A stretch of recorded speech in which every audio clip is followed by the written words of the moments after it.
সুপ্রিয় দর্শক, দেশের বাইরে দূরে এবং কাছে প্রিয় দর্শক, আমরা এ নিয়ে ভিডিও করছিলাম এর আগে এই পরিবারের। তো আবার নতুন করে একটা ভিডিও নিচ্ছি।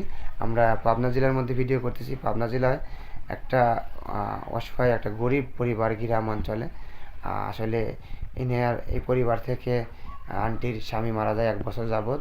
1 বছর যাবৎ মারা যাওয়ার পরে সে তার ছেলে মেয়েকে নিয়ে অনেক কষ্টে আছে, জীবনযাপন করতেছে। লেখাপড়া, পোশাক আদি, খাওয়া দাওয়া, খাতা কলম, প্রাইভেট অনেক কিছুতে খরচ দরকার হয়। তিনি আসলে একা চালাতে পারতেছে না, হিমশিম খাওয়ার কারণে ক্যামেরার সামনে দাঁড়াইছে। আমাদের সাথে কথাবার্তা যোগাযোগ, আমরা খোঁজখবর পায়া তাদের খোঁজখবর নিতে আসি, ভিডিওটা করা।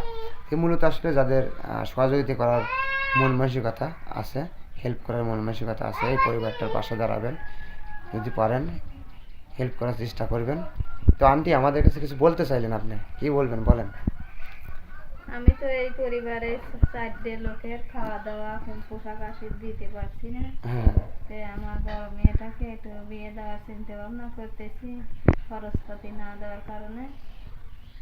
কাপড় চোপড় লাগে, বই খাতা লাগে, ওরা চায়, এটা আমি কিভাবে দেবো? মানে একা পাই উঠতেছেন না?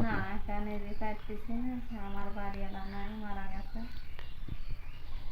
1 বছর যাবৎ মারা গেছে না? হ্যাঁ, 1 বছর যাবৎ। আপনি 4টে ছেলে মেয়ে, একা মহিলা মানুষ, কিভাবে আমি এদেরকে সামলাবো? আমি তো পারছি না। কিন্তু যে আপনি যে বিয়ে দিতে চাচ্ছেন, আপনার মেয়েটা লেখাপড়া করলে তো আপনাকে হেল্প করতে পারতো। আপনি কিন্তু একটা চাকরি বাকরি করে আপনাকে হেল্প করতে পারতো। কিন্তু আমি তো তাদের থেকে লেখাপড়া করাতে পারছি না। মানে এখন পারতেছেন না আপনি? খরচ বেশি হয়ে যাচ্ছে। ও আচ্ছা আচ্ছা আচ্ছা আচ্ছা, খরচপাতি বেশি হয়ে যাচ্ছে, যার জন্য আসলে দিয়ে যাচ্ছেন। তো আজমিন আপু, আপনার নাম কি আপু? আজমিন। তো আসলে আজমিন আপু, আপনি কোন ক্লাসে লেখাপড়া করতেছেন? ক্লাস 10-এ? 10-এ লেখাপড়া করছেন, মাশাআল্লাহ। আপনি আরবি লেখাপড়া জানেন? কোরআন শরীফ পড়তে পারেন? ও মাশাআল্লাহ।